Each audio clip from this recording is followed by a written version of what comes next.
साथियों, जय श्री राम। मैं इस वीडियो में चर्चा करने वाला हूं विशेष एक लेकर के विषय, चूंकि आप सभी के द्वारा बार बार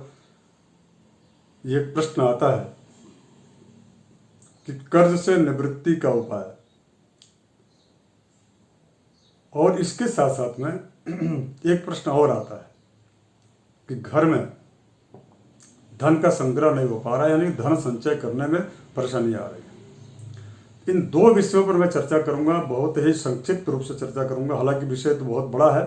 हमने और भी अन्य कई संदर्भों में इसकी चर्चा भी मैंने की है, जो कि आपने वीडियो में देखा होगा। लेकिन इस वीडियो में मैं थोड़ा सा संक्षिप्त चर्चा करके आपको छोटी चीज किंतु बहुत बड़ा इसका काम, इसका जो प्रतिफल है, इस प्रकार के 5 उपायों के बारे में मैं आपको बताऊंगा, जिसको आप सभी बहुत ही आसानी से कर भी सकते हैं। किंतु उसके पहले हमको ये समझना होगा कि इस प्रकार की स्थिति बनती क्यों। मित्रों, सबसे प्रथम चीज यह है कि कर्ज क्यों होता है। बहुत धनवान व्यक्ति हो, अपार धन उसके पश्चात हो, उसके बावजूद भी वह व्यक्ति जिस जहां पर निवास करता है, यदि उसके दक्षिण पश्चिम के कोण में वास्तु शास्त्र का विश्वकर्मा प्रकाश हो, विश्वकर्मा प्रकाश में एकदम स्पष्ट रूप से बताया गया है, जो वास्तु शास्त्र का बहुत ही उत्कृष्ट ग्रंथ है, कि अगर यदि जो व्यक्ति जहां निवास करता है उसके दक्षिण और पश्चिम के कोण में अगर यदि वहां पर सेप्टिक टैंक हो या किसी दूसरे के घर का भी सेप्टिक टैंक हो, तो उसके 8 फीट दूरी पर, अर्थात 8 से 10 फीट की दूरी नाव के बाद यदि उसका घर है तब तो ठीक है। यदि उसके परिधि में यदि उसका घर आ जाता है, उसके घर की नींव यदि आ रही है, निश्चित रूप से आपको जो है प्रभावित करेगा। कर्ज बहुत वृद्धि करे कर्ज में। दूसरा, अगर यदि आपके आग्नेय कोण में, अर्थात पूर्व और दक्षिण के कोण में, अगर यदि वहां पर जल का स्रोत हो या वहां पर नल लगे हो या रात और दिन वहां पर किसी न किसी माध्यम से पानी गिरता हो, जल का स्राव होता हो, कुआं हो वैसी दिशा में, तो वैसा जो व्यक्ति होता है उस व्यक्ति के घर में धन का कभी संग्रह नहीं हो पाता, बल्कि वह व्यक्ति एक के बाद दूसरा, दूसरे के बाद तीसरा, वह लगातार विवादों में वह उलझता और फंसता जाता है। इन 2 चीजों का विशेष रूप से वास्तु के अनुसार इन 2 चीजों का आपको ध्यान रखना चाहिए। अर्थात दक्षिण पश्चिम के कोण जो कि पितृ स्थान होता है, उस स्थान पर या उस कोण में या उस जो मास्टर बेडरूम होता है, उस जो है रूम में कभी भी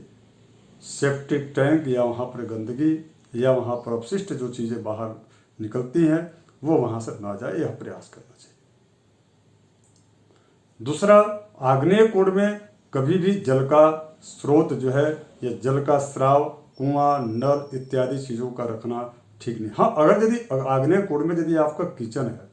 और ये जो किचन पाश्चात्य मतानुसार यदि बना हुआ है, तो भी अगर यदि सिंक जो होता है, वह सिंक अगर यदि उस कमरे के पूर्व और उत्तर के कोण में है, तो कोई ज़्यादा नुकसानदायी नहीं है, बल्कि वो लाभप्रद है। किंतु जल का स्रोत जहाँ से पूरे घर में जल का प्रसारण होता हो, यानी कि जल जो है जाता हो, इस प्रकार पाइपलाइन गया हो, इस प्रकार की स्थिति यदि निर्मित होती है, तो निश्चित मानिए कि वहाँ पर विवाद की स्थिति होती है। परिवार में कभी आपस में जो है आपस में सामंजस्य की स्थिति नहीं रह पाती, यहाँ तक कि पति पत्नी में भी सामंजस्य नहीं रह पाता। इसके साथ साथ में वह व्यक्ति एक के बाद दूसरा, दूसरा के बाद तीसरा, वह न्यायालयीन प्रकरणों में, विवादों में वह उलझ जाता है और धन का संचय नहीं कर पाता। तो इससे आपको जो है बचने की आवश्यकता है। अब हम बताएंगे कि अगर यदि इस प्रकार की, पहली बात तो यह है कि इस प्रकार की स्थिति का निश्चित रूप से आपको निवारण कर ही लेना चाहिए। और निवारण का मेरा सीधा सा ये रहता है कि वास्तु शास्त्र में बिना तोड़ फोड़ वास्तु इस प्रकार का जो प्रचारित किया जाता है वो सब बकवास है, उसका कोई महत्व नहीं है, उसका कोई मतलब नहीं है। बिना तोड़ फोड़ क्या वास्तु चेंजिंग होगा भाई?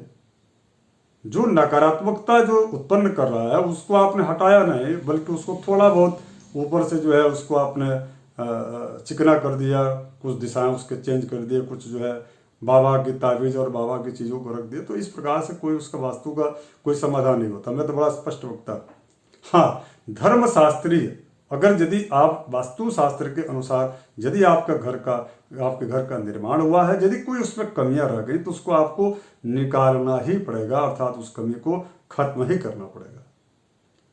हाँ, तात्कालिक के लिए मैं कुछ आपको इस वीडियो में उपाय बता देता हूँ। उस वीडियो को यदि आप करते हैं तो आपको निश्चित रूप से यदि आपका 100% अर्थात जीवन में अत्याधिक यदि कर्ज की वृद्धि हो रही हो, उसके साथ साथ में विवाद की स्थिति उत्पन्न है, धन का संचय नहीं हो पा रहा है, इसमें आपको 50% का लाभ मिल सकता है। लेकिन उसके बाद भी मैं आपसे आग्रह करूंगा कि इन दोनों ही दिशाओं में यदि इस प्रकार की वास्तुशास्त्र के विरुद्ध विपरीत स्थिति वहां पर उत्पन्न हो रही हो तो उसको आप निकाल ही दें। उसको यदि आप ठीक ठाक करा लें तो ज़्यादा बेहतर है। इसमें दिशा का एक बहुत मायने रखता है। दिशा का जो है ध्यान अवश्य रखिएगा, क्योंकि हर देश हर प्रदेश स्थान के अनुसार दिशाओं का जो है वह जो दिशाओं का जो चयन है वह चयन जो है निश्चित रूप से वहाँ के कंपास इत्यादि के माध्यम से उसको देख लेना चाहिए, तभी इसके बाद निर्णय आप लें। और आइए हम चर्चा करते हैं कि इसका 5 वो उपाय क्या है। ये भी उपाय बिल्कुल शास्त्रीय है, इसमें तनिक भी किसी प्रकार का कोई अतिरिक्त चीज नहीं है। आप सबसे मेरा आग्रह है कि अगर यदि आपको आग्नेय कोण में यदि इस प्रकार की स्थिति उत्पन्न हो रही है तो आपको पहला उपाय तो ये करना चाहिए कि आपको ईशान कोण को ठीक करना चाहिए। ईशान कोण का मतलब होता है नॉर्थ और ईस्ट, अच्छा अर्थात पूर्व और उत्तर का कोण। ये जो पूर्व और उत्तर का जो कोण होता है उसको देवस्थान माना गया है, और देवस्थान के उस स्थान को जागृत करना है। और जागृत कैसे होगा, तो वहाँ पर आपको प्रत्येक जो है प्रतिदिन घर के किसी न किसी सदस्य के द्वारा रक्त सूत्र अर्थात रुई से नहीं बल्कि रक्त सूत्र से एक दीपक प्रज्वलित अवश्य करना चाहिए, और वो भी दीपक घी का जला तो ज़्यादा बेहतर होगा। किंतु वो भी घी घर का हो, अर्थात ऐसा नहीं कि केवल मात्र जो है लोगों में लगा हो देसी घी का और पता चला कि आप कुछ और ही जला रहे हैं, आपको ज्ञान उसके बारे में जानकारी नहीं है। तो ज़्यादा बेहतर है, इससे बढ़िया कि आप तेल का जलाएं। यदि आपको कहीं घानी का तेल मिल जाता है शुद्ध तो उसका जलाएं। कहीं कहीं तो ऐसा भी देखा गया है कि भगवान के प्रति जलाना है घी का तो कोई घी ला लो, सस्ता वाला गला लो। इसका मतलब आपकी भावनाओं का निश्चित रूप से क्षरण हो चुका है। ऐसी स्थिति में आपको शुभ फल की प्राप्ति नहीं हो सकती। पूजा पाठ भावनात्मक रूप से शुद्धता और भावनात्मक रूप से बिल्कुल भी सत्यता की आधारित होना चाहिए। ये कोई औपचारिकता नहीं है, बल्कि यह तपस्या है। इसमें बिल्कुल शुद्धि की स्थिति रखनी चाहिए। नॉर्थ ईस्ट में उस व्यक्ति को, वह व्यक्ति अगर यदि लक्ष्मी के लिए अर्थात लक्ष्मी की स्थिरता के लिए, और लक्ष्मी में भी कई प्रकार की जो लक्ष्मियां हैं उन लक्ष्मियों में कई प्रकार, मैं इसलिए कह रहा हूँ क्योंकि हर पुराणों में लक्ष्मी कई प्रकार की लक्ष्मियां हैं। तो उन लक्ष्मियों में से सबसे उत्कृष्ट जो लक्ष्मी होती है गजलक्ष्मी होती है। गजलक्ष्मी का मतलब होता है हाथी, जो आप देख रहे हैं, देखते होंगे कि जब हाथी जब जल से अपने ऊपर जल का छिड़काव करता है तो वह जो जल होता है वो जल बड़ा पवित्र होता है। वह जल लक्ष्मी का परिचायक होता है, लक्ष्मी की वृद्धि होती है। घर में प्रायः आपने देखा होगा घर के सामने लोग जो है घर की ओर मुँह करके एक हाथी का जो है दृश्य बना के रखे रहते हैं। कुछ लोगों के यहाँ जो प्रवेश जो द्वार होता है उस प्रवेश द्वार पर हाथी को का सूंड जो है इस प्रकार से ऐसे जो है उसको करके बनाया गया है या रखा जाता है। कुछ लोगों के यहाँ तो सामने हस्ती का जो मुख होता है उसको करके, तो कुल मिलाकर हाथी जो होता है वो सुमंगल गजलक्ष्मी की परिचायक होती है। तो उस हाथी के गजलक्ष्मी को की प्राप्ति करने के लिए आपको ईशान कोण में प्रतिदिन जो है देसी घी का रक्त सूत्र में रुई की जगह पर जो उसकी बाती है उसको जो है रक्त सूत्र का बना करके और वहाँ पर जो है जलाना चाहिए, दीपक जला करके। और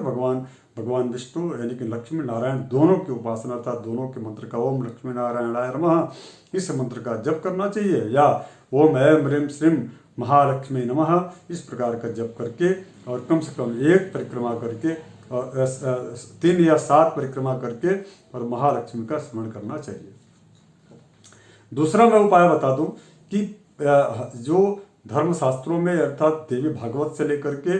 और जो है अन्य कई पुराणों में इस प्रकार का संदर्भ आया है कि देवी भगवती का जो रूप है वह उस रूप का जो विशेष जो 7 वारों में जो वार होता है वह विशेष रूप से शुक्रवार होता है। तो शुक्रवार को देवी की उपासना अत्यधिक शुभप्रद और लाभप्रद मंगलप्रद लक्ष्मीप्रद होता है। तो शुक्रवार और प्रत्येक माह के नवमी तिथि को, विशेष करके प्रत्येक माह के शुक्ल पक्ष के नवमी तिथि को और पूर्णिमा, ये 3 तिथियों, 2 तिथि अर्थात नवमी और पूर्णिमा और तीसरा प्रत्येक शुक्रवार, इन तीनों दिन आप एक तय कर लें कि हमको किसी भी एक दिन महालक्ष्मी की प्रतिमा, उनकी फोटो उनका विग्रह यानी कि अर्थात उनकी प्रतिमा विराजित करके और उसके पश्चात उनको जो है प्रत्येक माह के किसी भी एक शुक्रवार को या माह के किसी भी एक शुक्ल पक्ष की नवमी को या माह के एक दिन अर्थात पूर्णिमा को आपको जो है महामाया भगवती लक्ष्मी जी को, जो कमल वासिनी लक्ष्मी जी में अर्थात कमल पर उनका विराजित हो, इस प्रकार का विग्रह अर्थात प्रतिमा स्थापित करके अर्थात मूर्ति रख करके, और मैं आपको बता भी चुका हूँ कि मूर्ति ज़्यादा ऊँची नहीं होनी चाहिए, वो मात्र जो है अंगुल से मात्र 6 अंगुल की मूर्ति होनी चाहिए। इससे ऊंचा मूर्ति आप रखें न रखें। तो इस प्रकार की मूर्ति को रख करके और उसके पश्चात उनका विधिवत पूजन करके उनको खीर का भोग लगाना चाहिए। खीर का भोग लगाने से क्या होता है, आपके घर में माधुर्यता रहती है, सामंजस्य स्थापित होता है देश में, समाज में, इसके साथ साथ में व्यापार में। इसके अलावा जो है जितने भी आपके द्वारा जो कार्य संचालित किए जा रहे हैं, जिनके आप खुद स्वयं अधिष्ठाता हैं, इन सभी चीज़ों में आपको जो है आपकी लोकप्रियता बढ़ती है और इससे धन और यश की प्राप्ति होती है। तो इस प्रकार की स्थिति जो है यदि है तो आपको प्रत्येक जो है अर्थात माह के किसी भी एक शुक्रवार को, यदि आप 4 शुक्रवार करना चाहते हैं, क्योंकि एक माह में लगभग 4 शुक्रवार पड़ते हैं, तो 4 शुक्रवार को अर्थात या इसके पश्चात महीने में एक बार शुक्ल पक्ष का जो नवमी जो तिथि आती है, नवमी तिथि, और इसके पश्चात महीने में एक बार आता है पूर्णिमा, तो पूर्णिमा को जो है आपको महालक्ष्मी को, महामाया को लाल कपड़ा उनको ओढ़ा करके उनका विधिवत पूजन करके धूप जो है दीप दिखा करके महालक्ष्मी के स्तोत्र का पाठ करते हुए उनको खीर का भोग लगाना चाहिए। इसके पश्चात तीसरा जो है सबसे एक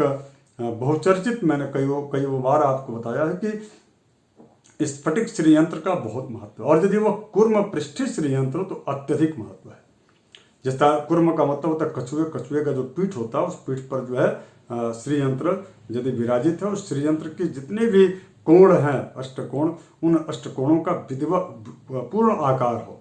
आजकल मैं देखता हूँ मार्केट में कि श्रीयंत्र तो लाते हैं लोग, लेकिन उस श्रीयंत्र में के जो कोण होते हैं वो कोण स्पष्ट नहीं होते,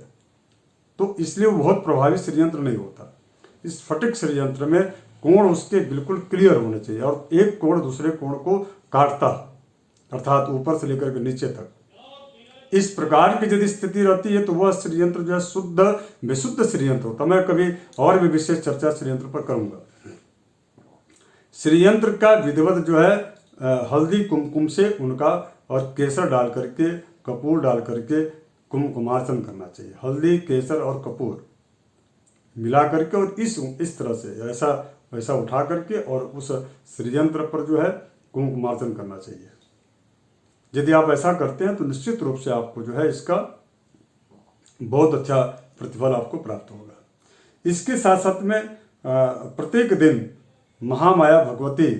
यदि उपलब्ध हो जाए तो महामाया भगवती यानी कि महालक्ष्मी को, जिसके घर में दक्षिण पूर्व का कोण अर्थात यदि नहीं भी दोषित वास्तु दोष हो और उसके घर में यदि किसी प्रकार से कोई जिसको हम नहीं जान पा रहे हैं, पहचान नहीं पा रहे हैं कि किस दोष की वजह से हमारे यहाँ बरकत नहीं मिल रही, सय नहीं मिल रहा है, धन के संचय नहीं हो पा रहा है, जो है तमाम तरह के सामंजस्य स्थापित नहीं हो पा रहे, तो उस व्यक्ति को महालक्ष्मी की प्रतिमा को विराजित करके उनका विग्रह स्वरूप जो है घर में विराजित करके, और यदि संभव हो जाए तो पारद जो है, पारद यानी कि पारा जो है, उस पारद का बना हुआ यदि लक्ष्मी और उसके साथ में नारायण, गणेश, सरस्वती जी की यदि प्रतिमा हो तो उनको विराजित करके उसके पश्चात उनको प्रत्येक दिन जो है मखाना और बतासा से भोग लगाना। बतासा बहुत प्रिय है महालक्ष्मी मैया को, तो महामाया लक्ष्मी को बतासा और मखाना का जो है भोग लगाना चाहिए। इससे भी लक्ष्मी का संचय होता है, घर में एक बहुत सही सकारात्मक वातावरण की स्थापना होती है। और पांचवा एक बहुत अच्छा उपाय है, और यह उपाय बहुत ही उत्कृष्ट है और जनसाधारण वह व्यक्ति कर भी सकता है। तांबे के लोटे में काला तिल, थोड़ा सा गुड़ और उसके पश्चात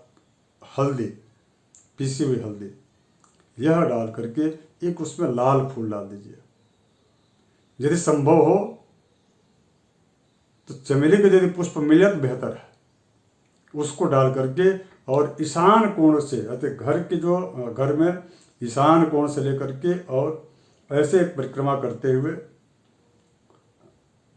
और मुख्य दरवाजे पर निकल करके और वह जल उसमें भर लें, और वह जो लोटा है उस लोटा में जो जल है उस जल को, उसमें काला तिल होगा, गुड़ होगा, इसके पश्चात जो है उसमें चूँकि चमेली या लाल पुष्प होगा, हल्दी होगा, इसको जो है पानी लोटा में भरकर, तांबे के लोटा में, धातु किसी अन्य धातु नहीं बल्कि तांबे के लोटा में जल भर करके उसको जो है ईशानतः अर्थात ईशान कोण से इस प्रकार से एक परिक्रमा अपने घर के अंदर अंदर, घर के बाहर में, घर के अंदर अंदर हर रूम में एक एक बार जो है ऐसे इस प्रकार से परिक्रमा करते हुए और वह जल ले जा करके और भगवान शिव को शिवलिंग पर जो है चढ़ाना चाहिए। इससे क्या होता है, घर के अंदर जितनी प्रकार की नकारात्मकता रहती है या नेगेटिविटी होती है उसको जो है भगवान शंकर के द्वारा उसको समाप्त किया जाता है। तो भगवान शंकर उसको समाप्त करते हैं। और भगवान शिव के मंत्र का जब भी करना चाहिए, यदि आप जो है ओम ह्रौम जोम सह इस प्रकार के जो है त्रिअक्षरी मृत्युंजय मंत्र का यदि जप करते हुए और आप जल गिराते हैं तो बहुत ही उत्तम होगा। ये 5 चीज़ आप कीजिए, और ये निश्चित रूप से जिस घर में आरोग्यता रहेगा, जिस घर में सामंजस्य बना रहेगा, जहाँ सुमति तहाँ संपत्ति नाना, तो निश्चित रूप से वहाँ संपत्ति आएगी। जहाँ सामंजस्य जिस घर में नहीं रहेगा, यानी कि अर्थात कुमति रहेगा, तो वहाँ पर निश्चित रूप से धन नहीं आएगा, तो वहाँ पर जो है विपत्ति निदाना, तमाम तरह की विपत्तियाँ आती हैं। तो इस प्रकार का यदि आप भगवान शिव के ऊपर शिवलिंग पर यदि जो है जल चढ़ाते घर के अंदर इस प्रकार से परिक्रमा करते हुए, निश्चित रूप से आपको जो है सुमति आपके घर में होगा। इसके साथ साथ में समृद्धि, और ऐसे घर के व्यक्तियों के अंदर एक बहुत ही पॉजिटिव अर्थात सकारात्मक जो है ऊर्जा मिलता है, जिससे वो साहस के साथ में कार्य करने का की प्रवृत्ति बनती है। इस प्रकार की स्थिति यदि आपके घर में है तो आप मान के चलिए, या इस प्रकार का कार्य आप 5 में से कोई भी एक उपाय यदि आप करते हैं तो आपके घर में निश्चित रूप से धन का संचय भी होगा, आरोग्यता, समाज में यश कीर्ति और का पताका लहरेगा। इसके साथ साथ में वह व्यक्ति जो है समाज में प्रतिष्ठित होता है।